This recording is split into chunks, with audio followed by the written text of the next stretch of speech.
Assalamualaikum warahmatullahi wabarakatuh. Hai, bagaimana kabarnya? Saya Muhammad Apalabi Ramadan. Saya akan mempresentasikan pemrograman web pertemuan 1 sampai dengan 4 demi memenuhi tugas uji kompetensi pertama. Langsung saja kita mulai ke videonya. Let's go. Pertemuan ke-1, Sejarah dan Perkembangan Teknologi Web. 1. Tugas 01A pendaftaran di WA Group Pemrograman Web 2022. Di sini dilampirkan sebuah bukti capture telah bergabung dengan WhatsApp group yang sudah dibuat. Cara capture-nya pertama-tama adalah meminta bantuan teman untuk capture bahwa kita telah bergabung di dalam grup pemrograman web dan tertera nomor kita di sana. Kemudian tugas 01B pendaftaran di gitlab.com. Hal pertama yang dilakukan adalah mendaftar akun menggunakan email UAD, melakukan verifikasi dan login menggunakan akun GitLab. Kemudian lampirkan capture seperti yang tertera pada gambar PPT di sini. Pertemuan kedua, arsitektur pemrograman web berbasis client server. Tugas 02A, konsep client side and server side. Pengertian, client side adalah salah satu jenis bahasa pemrograman web yang proses pengolahannya dilakukan di sisi client. Proses ini dilakukan oleh web browser sebagai kliennya. Di dalam web browser terdapat library yang mampu menerjemahkan semua perintah di halaman web yang menggunakan client-side scripting. Yang kedua, server-side adalah bahasa pemrograman web yang pengolahannya dilakukan di sisi server. Maksud server ini adalah web server yang di dalamnya telah terintegrasikan komponen web engine. Tugas engine adalah memproses semua script yang termasuk kategori client-side scripting dalam dokumen web.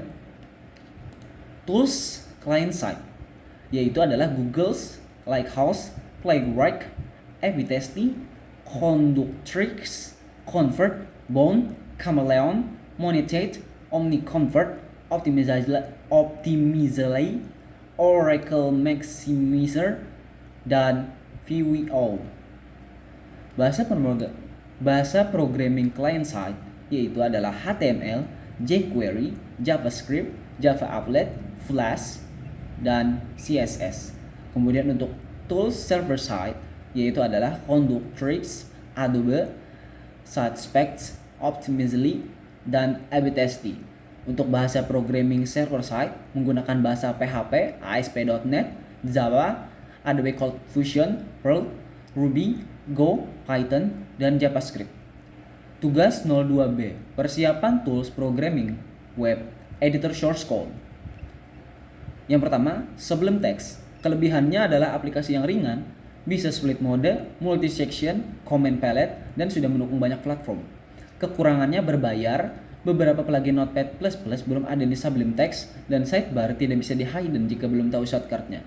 Kemudian, VS Code. Kelebihan text editor gratis, sudah terinstall plugin Emmet, mudah untuk mengelola extension yang banyak, kustomisasi tampilan, terintegrasi dengan Git, snippet, dukungan bahasa, dan autocomplete. Kekurangannya, performa untuk laptop kentang sangat menyiksa. Tugas 02C, persiapan tools programming web server localhost. Kelebihan SAM. Yang pertama, database engine ini banyak digunakan oleh programmer, apalagi oleh web developer karena sifatnya yang free. Untuk yang expert sudah ada yang bayar. Yang kedua, kemampuannya sudah bisa diandalkan, mempunyai kapasitas yang cukup mumpuni sekitar 60.000 tabel dengan jumlah record mencapai 5 miliar, bahkan untuk yang terbaru sudah lebih. Yang ketiga, keamanan datanya cukup aman walaupun tidak sehebat Postgre, apalagi Oracle. Yang keempat, engine ini multi-platform sehingga mampu diaplikasikan di berbagai sistem operasi. MySQL cocok diaplikasikan di aplikasi kecil, kelas kecil, dan menengah.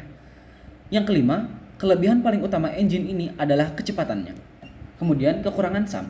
Yang pertama, tidak cocok untuk menangani data dengan jumlah besar, baik untuk menyimpan data maupun untuk memproses data. Yang kedua, memiliki keterbatasan kemampuan kinerja pada server. Ketika data yang disimpan telah melebihi batas maksimal, kemampuan daya tampung server tidak diterapkan konsep teknologi Castle. Tugas 02D, persiapan tools programming web. Tools kolaborasi invite member. Tugas ini berupa tata cara kolaborasi dengan teman. Pada kasus ini, saya berkolaborasi dengan saya sebagai owner dan Pak Ali sebagai developer. Lampiran capture tertera pada PPT dan linknya juga tertera pada PPT. Tugas 02E, pemasangan Git client di laptop atau plugin Git di editor. Sebagaimana terlampir pada PPT pertama saya, menginstal git bash dan file disimpan pada memori C pada komputer saya, kemudian menghubungkan project yang telah dibuat sebelumnya menggunakan fitur clone project di aplikasi Git.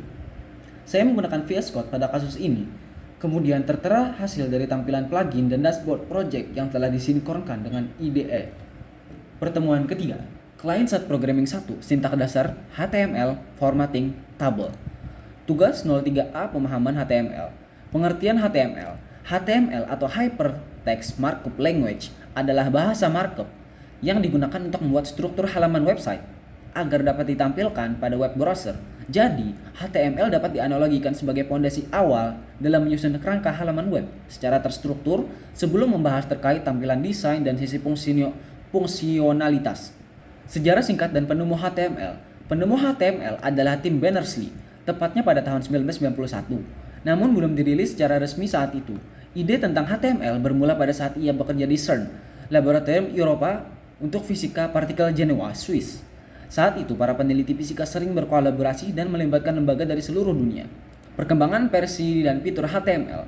HTML 1.0 Juni 1993. HTML versi pertama ini sudah mendukung peletakan image pada dokumen tanpa adanya wrapping heading, hypertext, paragraf, cetak tebal, dan miring pada penulisan teks. Kemudian HTML versi 2, yaitu diterbitkan pada tanggal 24 November tahun 1999, sudah bisa di-upgrade, bisa memasukkan alamat, nama, saran, dan kritik pada suatu dokumen. Kemudian upgrade HTML 3.0, 28 Maret 1995, HTML sudah bisa digunakan untuk meletakkan tabel dan gambar. Fitur terbaru dari HTML 3.0 juga mampu untuk mendukung penggunaan rumus matematika pada dokumennya.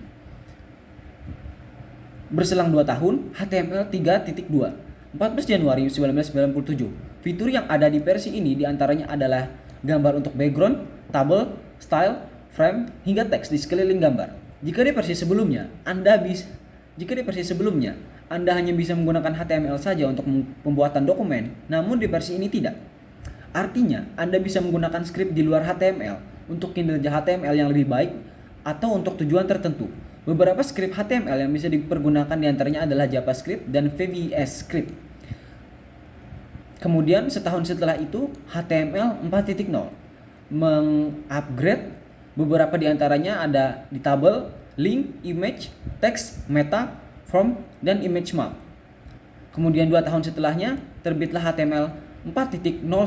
Dari struktur HTML ini membuat versi menjadi standar elemen serta atribut script XHTML1. Kemudian HTML versi yang kelima diterbitkan pada tahun 2014 tanggal 28 Oktober.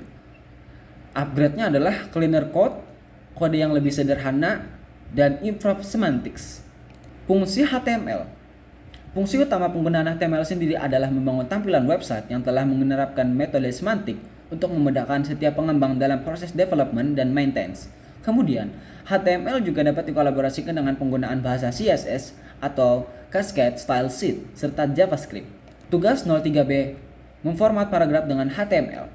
Untuk membuat paragraf atau menandainya di sebuah HTML digunakan sebuah tag P. Pada PPT ini tampak dari coding HTML dan outputnya. Dan di sini juga tertera contoh lainnya dari pembuatan paragraf menggunakan HTML, yaitu menggunakan tag P. Di sini ada my first paragraph, font color, dan lainnya. Tugas 03C, pencetakan font huruf dengan HTML. Untuk mencetak sebuah font huruf tebal dengan HTML digunakan sebuah tag bold, miring I untuk italic, garis bawah untuk underline, tercoret untuk S, pangkat untuk sub, SUP, cetak bawah SUB, pakai B bukan pakai P, marker untuk tanda menggunakan mark. Di sini terdapat sebuah kodenya dan di sini terdapat outputnya. 03D, teks pangkat atas dan bawah dengan HTML. Untuk mencetak sebuah font pangkat atas digunakan teks sub dan cetak bawah SUB menggunakan pakai B. Di sini tertera sebuah HTML-nya dan di sini running pada browser Chrome. Lanjut kepada tugas 03E, tag ganti baris. Untuk mencegah atau mengakhiri sebuah baris digunakan sebuah tag BR. Seperti di sini kepada running program di Chrome. Saya Muhammad Nopal Habib Ramadan, kemudian diakhiri dengan BR untuk melanjutkan baris selanjutnya. Tugas 03F, tag font di HTML. Untuk mencetak font digunakan tag font face sama dengan petik nama font. Misalnya di sini seperti pada kode HTML saya menggunakan font Poppins, maka akan dideklarasikan font face sama dengan petik Poppins. Maka di sini akan keluar output di browser Chrome. Saya Muhammad Nopal Habib Ramadan dengan style font Poppins. Lanjut ke tugas 03G untuk menyisipkan gambar dan ancor di link HTML. Digunakan sebuah tag image source sama dengan petik gambar formatnya, dan untuk sebuah link menggunakan tag ahref sama dengan petik link yang dituju. Di sini tertera pada sebuah kode HTML yang sudah tertera pada PPT dan output yang tertera pada PPT juga. Di sini saya image source-nya menggunakan foto Ayaka. Kemudian untuk linknya, di sini saya menggunakan web voiceovers. Tugas 03H, pemformatan tabel di HTML. Untuk membuat sebuah tabel pada HTML digunakan tag tr, th, dan td. Seperti tertera di sini pada teks editornya dan outputnya pada Chrome. Yang terakhir, tugas 04, form dan div.